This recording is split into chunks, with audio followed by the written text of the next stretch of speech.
Évora comemorou no dia 25 de novembro o 31º aniversário sobre a classificação do seu centro histórico como Património da Humanidade pela Unesco.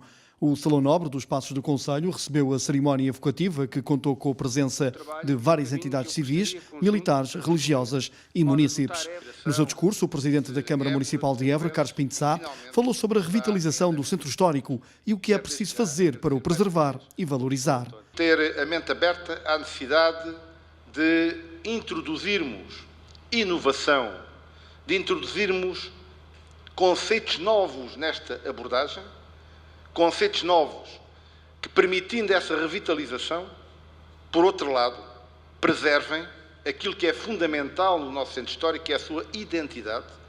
A autarquia viu ser aprovada recentemente uma candidatura ao Alentejo 2020 no âmbito do Plano Estratégico de Desenvolvimento Urbano, que vai permitir investimento municipal e de privados na ordem de 9,5 milhões de euros e de 5 milhões de euros, respectivamente.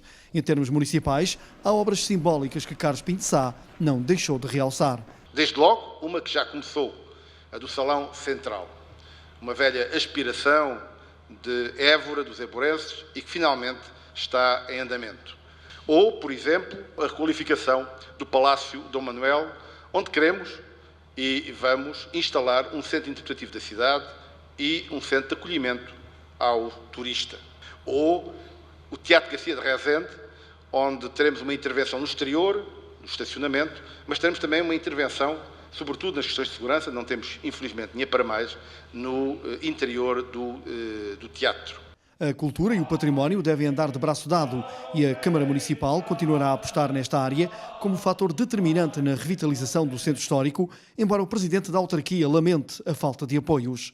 Uma candidatura que tivemos que envolvia mais de 10 entidades, com projetos que, enfim, são projetos já emblemáticos de Évora, como é o caso, por exemplo, da Bienal de Marionetes, ou da Semana dos Palhaços, ou do Festival de Curtas-Metragens, por exemplo, não teve acolhimento.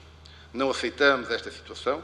Numa época em que o país se debate com a seca extrema e severa devido à falta de água, Carlos Pinto Sá lembrou que a autarquia pretende recuperar o aqueduto da Água de Prata e voltar a dar-lhe vida. Nós estamos a estudar a recuperação do aqueduto, não apenas do ponto de vista patrimonial, mas para que volte a ter aquela que foi a sua função fundamental: trazer água à cidade de Évora. E trazer água exatamente numa perspectiva de racionalização da água, para que a água que vem pelo aqueduto seja uma água que possa ser utilizada para usos que não os da rede para consumo humano, mas que nós temos muitos aqui em Évora.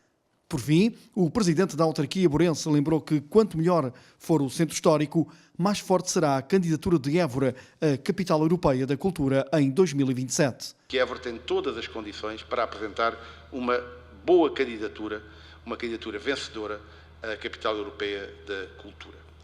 E, naturalmente, um grande trunfo dessa candidatura é um centro histórico recuperado, que tenha uma vivência importante por parte da sua população, de quem nos visita e de quem vem até nós.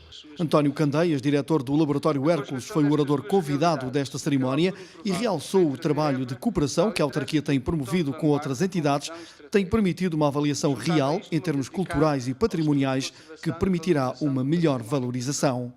A Câmara Municipal de Évora e a Direção Regional de Cultura têm estabelecido um diálogo profícuo com os agentes no território, incluindo a Universidade, Diocese, fundações e outros detentores de património, tendo um conhecimento profundo da realidade cultural e patrimonial da cidade e preparando dossiês que serão estruturantes para a cidade. Esta cerimónia encerrou com um pequeno concerto que contou com Eurico Pereira na guitarra clássica e Angélica Neto na voz. And it dances soft.